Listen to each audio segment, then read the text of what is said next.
میرے حضرت عبادت میں لطافت خوب رکھتے ہیں، رہے تقویٰ پہ چلتے ہیں، فقاہت خوب رکھتے ہیں۔ وہ بحر معرفت کے بحر الفت کے شناور ہیں۔ رسوله الكريم من يومنا هذا إلى يوم الدين. أما بعد فأعوذ بالله من الشيطان الرجيم. بسم الله الرحمن الرحيم. يا أيها الذين آمنوا أطيعوا الله وأطيعوا الرسول وأولي الأمر منكم فإن تنازعتم في شيء فردوه إلى الله والرسول إن كنتم تؤمنون بالله واليوم الآخر ذلك خير وأحسن تأويلا. صدق الله مولانا العظيم. اللهم صل وسلم وبارك على من اسمه سيدنا محمد صلی اللہ علیہ وسلم. میری انتہائی واجب الاحترام قابل صد احترام و تکریم دوستوں، بھائیوں، بزرگوں، اللہ تبارک و تعالی ہمارے خالق ہیں، اور اللہ تبارک و تعالی علیم بھی ہے، خبیر بھی ہے. وہ ہمارے احوال کو جانتے ہیں، ذرے ذرے کے بارے میں ان کو خبر ہے. اس لیے اسی کو لائق ہے کہ وہ انسان کے لیے یہ بات طے کرے کہ یہ چیز اس کے لیے حلال ہے، یہ اس کے لیے حرام ہے، یہ اس کے لیے جائز ہے، یہ اس کے لیے ناجائز ہے. یہ اختیار صرف اللہ کو ہے، بندوں میں سے کسی کو یہ اختیار نہیں ہے. اس کو ہم شریعت کی اصطلاح میں کہتے ہیں کہ شریعت کا پہلا ماخذ کتاب اللہ ہے. نمبر 2، پھر سرکار دو عالم سرور کونین صلی اللہ علیہ وسلم نے یہ جو پہلا ماخذ ہے اس کی تفصیل و تشریح و تعبیر کی ہے.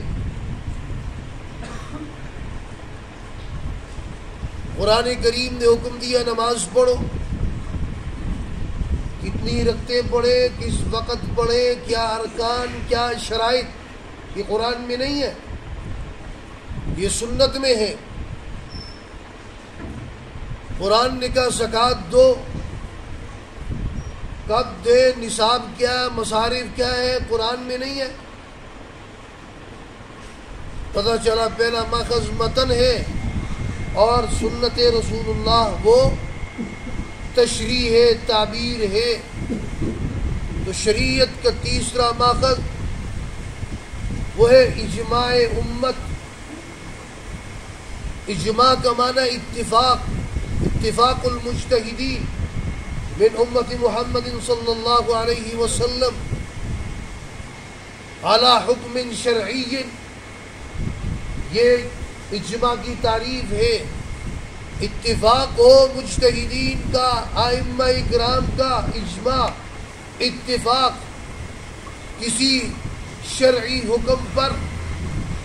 عام لوگوں کا اتفاق نہیں، جہلاء کا نہیں، خلفاء کا، مجتہدین کا، ائمہ کرام کا، امت کے ایک مخصوص طبقے کا جو ماہر فن ہے ان کے اجماع اور اجتہاد وہ کیا ہے، معتبر ہے. نمبر 4، چوتھا ماخذ ہے قیاس شرعی. توجہ رکھنا، بہت اختصار کے ساتھ میں نے بات کی ہے، وقت کو ملحوظ خاطر رکھتے ہوئے. چوتھا ماخذ کیا ہے؟ قیاس شرعی، اجتہاد. یہ چوتھا ماخذ ہے. اجتہاد کسے کہتے ہیں؟ وہ مسئلہ جو صراحت کے ساتھ قرآن میں موجود نہیں، سنت رسول اللہ میں نہیں، صحابہ کی زندگی میں اس کا فیصلہ نہیں،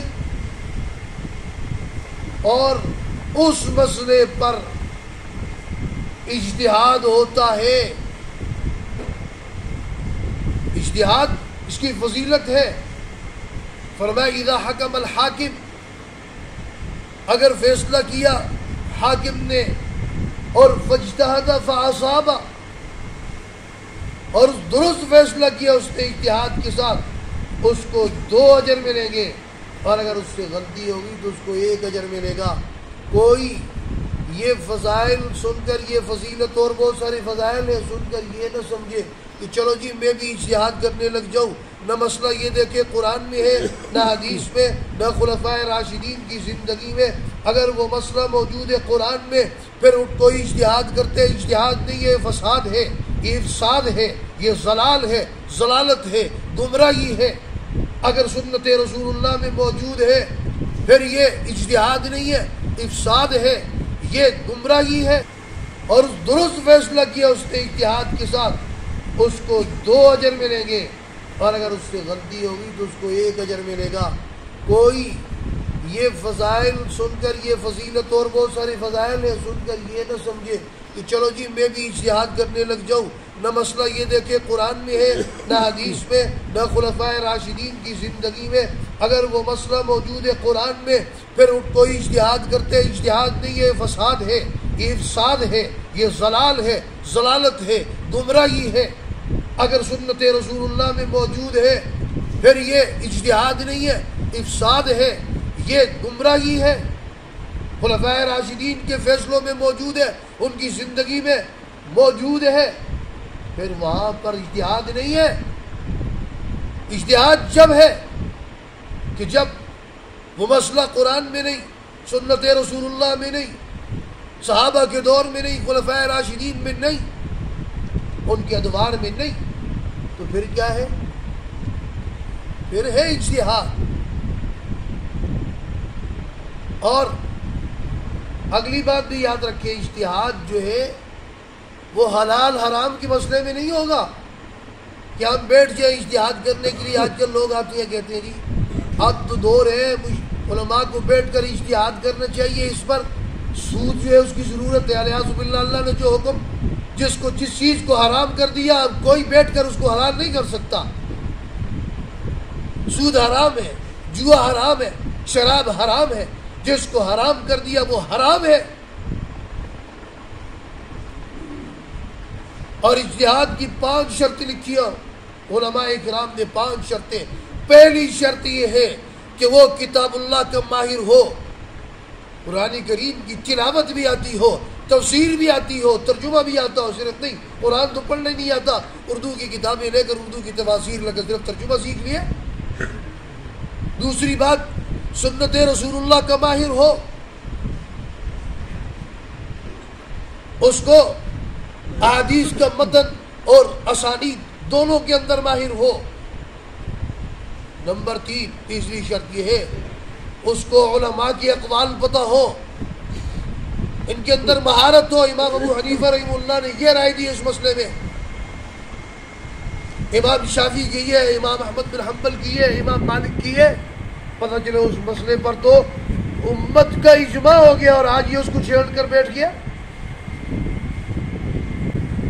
جو علوم عربیت کے فقہ، اصول فقہ، نحو، صرف، منطق، بلاغہ، ان کے اندر وہ ماہر ہو۔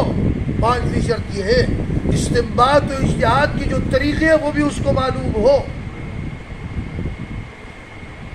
یہ تو موٹی موٹی 5 شرطیں تھیں، توجہ رکھنا۔ اب سوال یہ ہے کہ شریعت کے آپ کو ماخذ 4 بتا دیے مختصراً، کتاب اللہ، سنت رسول اللہ، اجماع امت، قیاس شرعی، مختصراً۔ اب اگلا بہت اہم سوال ہے، سوال یہ ہے، یہ ساری گفتگو اس سوال کی وجہ سے ہوئی۔ سوال یہ ہے کہ دین کی تعبیر، تشریح، اس کا معیار کیا ہے، اس کا اختیار کس کو ہے؟ دین اسلام کی تفسیر کا، تشریح کا، اس کی تعبیرات کا اختیار کس کو ہے؟ آج 3 طبقات ہیں۔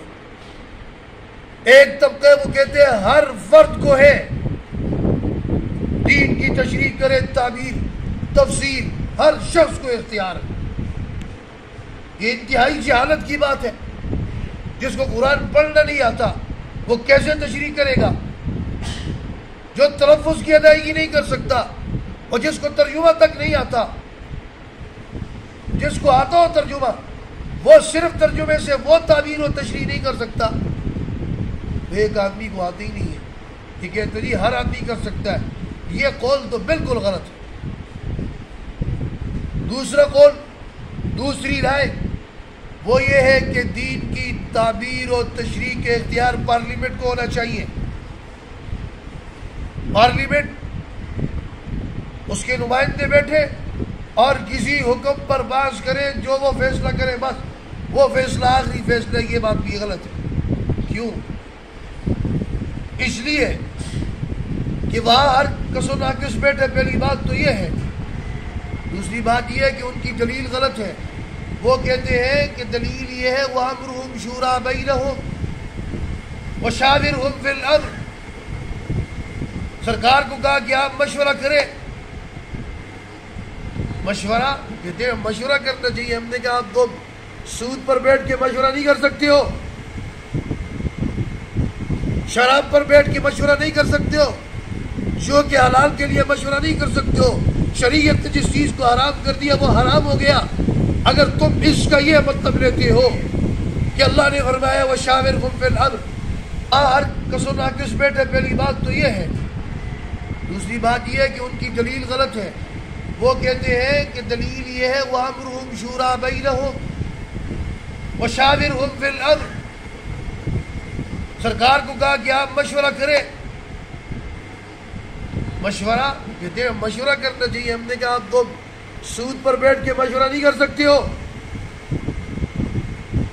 شراب پر بیٹھ کے مشورہ نہیں کر سکتے ہو، جو کہ حلال کے لیے مشورہ نہیں کر سکتے ہو۔ شریعت نے جس چیز کو حرام کر دیا وہ حرام ہو گیا۔ اگر تم اس کا یہ مطلب لیتے ہو کہ اللہ نے فرمایا وَشَاوِرْهُمْ فِي الْأَمْرِ، سرکار کو اس کا مطلب یہ ہے کہ شریعت کی تعبیر و تشریح کے لیے مشورہ ہے، الیاذ باللہ، پھر اس کا مطلب تو یہ ہے کہ سرکار نے الیاذ باللہ تمہارے ذات کے مطابق صحابہ کو بٹھا کر بتاؤ یہ چیز حلال ہونی چاہیے یہ نہیں ہونی چاہیے، یہ چیز حرام ہونی چاہیے یہ نہیں ہونی چاہیے۔ ایسا نہیں ہے۔ حلال حرام کا حکم اللہ نے دیا ہے، اس میں مشورہ نہیں ہے کسی کا۔ مشورہ کس میں ہوا ہے؟ مشورہ حلال و حرام میں نہیں ہوا، یہ غلطی یہاں سے کھا گئی۔ مشورہ ہوا ہے انتظامی امور میں۔ مشورہ کس چیز میں؟ انتظامی امور میں۔ حلال حرام کے مسئلوں میں مشورے نہیں ہوتے۔ آپ نے سنے ہیں مشورے؟ غزوہ بدر کے موقع پر بھی کس جگہ پڑاؤ ڈالنا چاہیے، ادھر ڈالیں ادھر ڈالیں۔ غزوہ احد کے موقع پر صحابہ سے مشورہ کیا، مدینہ منورہ میں رہ کر لڑیں، باہر جو ہے جا کر لڑیں۔ سرکار کی اپنی رائے تھی کہ اندر رہ کر لڑیں۔ غزوہ خندق کے موقع پر آپ نے مشورہ کیا، حضرت سلمان فارسی رضی اللہ تعالیٰ نے مشورہ دیا خندق کھودے۔ انتظامی امور سے متعلق یہ مشورہ ہے۔ اس لیے یہ کہنا پارلیمنٹ کو اختیار ہے، یہ بات بھی غلط ہے۔ حلال حرام کے مسئلے میں کسی کو اختیار نہیں۔ اب تیسری بات یہ ہے، مسئلہ حلال حرام کا نہیں ہے، بہت سارے مسائل ایسے ہیں کہ جن کو اللہ تبارک و تعالی نے امت کے علماء مجتہدین کے فہم پر چھوڑ دیا ہے۔ اب وہ اگر شریعت کا کوئی مسئلہ آ جاتا ہے جو قرآن و سنت میں اجماع امت میں صراحت کے ساتھ موجود نہیں ہے، تو جو وہاں پر اصول ہے ان اصولوں کو مد نظر رکھتے ہوئے وہ تعبیر و تشریح کر سکتے ہیں۔ مسئلہ حلال حرام کا وہاں بھی نہیں ہے، تعبیر و تشریح کر سکتے ہیں ایسے مسئلے کے متعلق جو قرآن و سنت میں صراحت کے ساتھ موجود نہیں، اجماع امت میں نہیں۔ اس کا اختیار بھی نہ عوام کو ہے نہ پارلیمنٹ کو ہے، صرف ماہرین فن، مجتہدین. مجھے آپ بتائیں سائنسی تحقیقات سائنسدان کریں گے کوئی انجینئر کرے گا؟ زراعت اور کھیتی باڑی اس سے متعلق قول کس کا معتبر ہے؟ کسی انجینئر کا معتبر ہے. ڈاکٹری سے متعلق کیا کوئی لوہار اور موچیا کا فیصلہ کرے گا؟ نہیں. اس نے فیصلہ کرنا اپنے فن میں کرے گا. ہر ایک کا اپنا فن ہے، اپنا دائرہ کار ہے. دین کی تعبیر و تشریح ماہرین امت، علماء، مجتہدین وہ کریں گے. ہر کس و ناقص کو اس کی اجازت نہیں ہے. اس لیے یہ قول اختیار کرنا ہر کس و ناقص کو اختیار ہے یہ بھی غلط، اور یہ کہنا پارلیمنٹ کو اختیار ہے یہ بھی غلط ہے. اس کے اختیار صرف اور صرف کس کے پاس ہے؟ علماء کرام کے پاس. اور یہ بات بھی یاد رکھو، یہ حلال حرام کا مسئلہ نہیں ہے. حلال حرام میں کسی کو اختیار نہیں ہے. یہ منصب الوہیت ہے. اللہ فیصلہ کریں گے کسی کام کے بارے میں، یہ حرام ہے اور یہ حلال ہے، یہ گناہ ہے، یہ ثواب ہے، اور اس کی خبر امت تک پہنچانا یہ منصب نبوت ہے. اللہ تبارک و تعالی ہم سب کو قرآن و سنت کی تعلیمات سمجھ کر اس پر ہم سب کو عمل کرنے کی توفیق عطا فرمائے. آمین. اقول قولی ھذا واستغفر اللہ لی ولکم ولسائر المسلمین فاستغفروہ انہ هو الغفور الرحیم. پر تم فقیروں کی حکومت دیکھنے